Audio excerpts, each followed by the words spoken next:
তুমি যদি সত্যিই আমাকে ভালোবেসে থাকো মন্দাকিনী, তাহলে তুমি আমার জন্য এখানে অপেক্ষা করবে। আমার কিচ্ছু হবে না,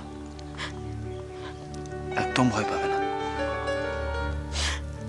আমি তোমায় কথা দিলাম, আমি শীঘ্রই তোমার কাছে ফিরে আসবো। আর এই যে তুমি সিংহলের রাজকুমারের প্রেম না, তোমরা তো ভয় পাও মনে হয়। আপনি ফিরে আসবেন তো রাজকুমার? আমি কিন্তু আপনার জন্য পথ চেয়ে অপেক্ষা করব। ঈশ্বর করুণাময়, তার ইচ্ছাতে মহানামা নিশ্চয়ই ফিরে আসবে। কিন্তু যদি তা না হয়। না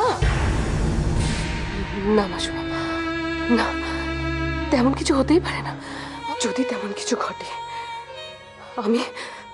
আমি নিজেকেই নিজে শেষ করে দেবো মাসুমা। কিন্তু প্রতিশোধ নেবে না? মনে রেখো, এখন থেকে তুমি যা করবে তা যেন তোমার আসল উদ্দেশ্যের মধ্যেই থাকে। আর তোমার আসল উদ্দেশ্য তো হওয়া উচিত একটাই। কি? আমাদের মহান রাজা উপতিষ্যের আত্মত্যাগের মধ্যে দিয়ে রক্ত পিপাসু আগ্নেয়গিরির পিপাসা মিটিয়ে দেওয়া। আমি সবটাই বুঝতে পারছি মহারাজ, পরিস্থিতি অত্যন্ত গুরুত্বপূর্ণ। উপপ্রধানমন্ত্রী মশাই আমাদের সৈন্যবাহিনীর দায়িত্বে ছিলেন, তাই তাদের সেখান থেকে সরিয়ে আগ্নেয়গিরির দিকে ঠেলে দেওয়াটা আমার মনে হয় উচিত হবে না।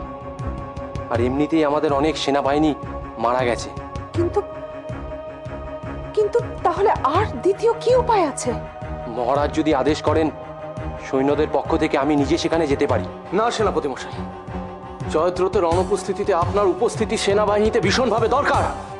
আমি নিশ্চিত যে আপনারা কেবলমাত্র আলোচনাই করে যাবেন, এমন কোনো কাজই করবেন না যাতে ওনাকে সুস্থভাবে আমি পাই। তুমি যদি এভাবে অধৈর্য হয়ে পড়ো তাহলে তাহলে কি করে চলবে? যশোধরা, শান্ত হও তুমি। ঠিক আছে সেনাপতি মশাই, এখন আপনি আসুন। প্রয়োজন হলে আমি আপনাকে আবার ডেকে নেব। আপাতত আপনি আহত সৈন্যদের চিকিৎসার ব্যবস্থা করুন।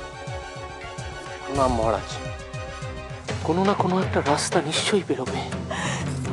কিন্তু আর যে সময় নষ্ট করা যাবে না দাদা। আপনি বা আপনার সৈন্য সামন্ত যদি কিচ্ছু করতে না পারে, তাহলে আপনি বলুন না, আমি যাবো ওনাকে বাঁচাতে। একসাথে বাঁচতে না পারি দাদা, মরতে তো পারবো। খনার জন্য কোনো অনুসন্ধানকারী দল আমরা এখন পাঠাবো না। আগে জয়দ্রথ আর মহানামাকে আমি সুরক্ষিত করতে চাই, তারপর বাকি বিষয় নিয়ে ভাবনা চিন্তা করা যাবে। এখন আপনারা নিশ্চিন্ত থাকুন। উপতিষ্য, আবেগ তাড়িত হয়ে কোনো হঠকারী সিদ্ধান্ত নিও না তুমি। আমি নিজে যাব জয়দ্রথকে খুঁজে আনতে।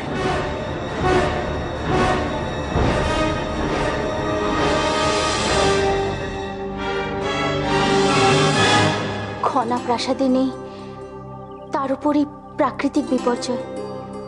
তবুও মহারাজ বা আপনি কিন্তু সম্পূর্ণ ভেঙে পড়েননি। পৌরাণী, একটা খবর দিতে এলাম। খবর? আবার খবর? কোনো খারাপ কিছু নয় তো? দাদা দাদা জয়দ্রথ দাদাকে খুঁজতে আগ্নেয়গিরির দিকে যাবেন বলে সিদ্ধান্ত নিয়েছেন। মা, সে কি কথা? সেখানে যাওয়া মানে তো নিশ্চিত মৃত্যু। কিন্তু জয়দ্রথ যে ওখানেই গেছে সেটা দুজন সৈন্য এসে খবর দিয়েছে। তারা জয়দ্রথ দাদার সাথেই ছিল। জয়দ্রথ দাদাই বলেছেন যে উনি খনাকে খুঁজতে আগ্নেয়গিরির দিকে যাবেন। দুশ্চিন্তা করবেন না রানীমা, ঈশ্বর আছেন, তার উপর ভরসা রাখুন। জয়দ্রথ গেছে খনাকে খুঁজতে, এভাবে মৃত্যু ভয়কে তুচ্ছ করে বেরিয়ে পড়ার সাহস যেও দেখাতে পেরেছে, তার জন্য সত্যি আমরা ওর কাছে কৃতজ্ঞ। মহারাজও কি সেই কৃতজ্ঞতা থেকেই এমন সিদ্ধান্ত নিতে বাধ্য হলেন?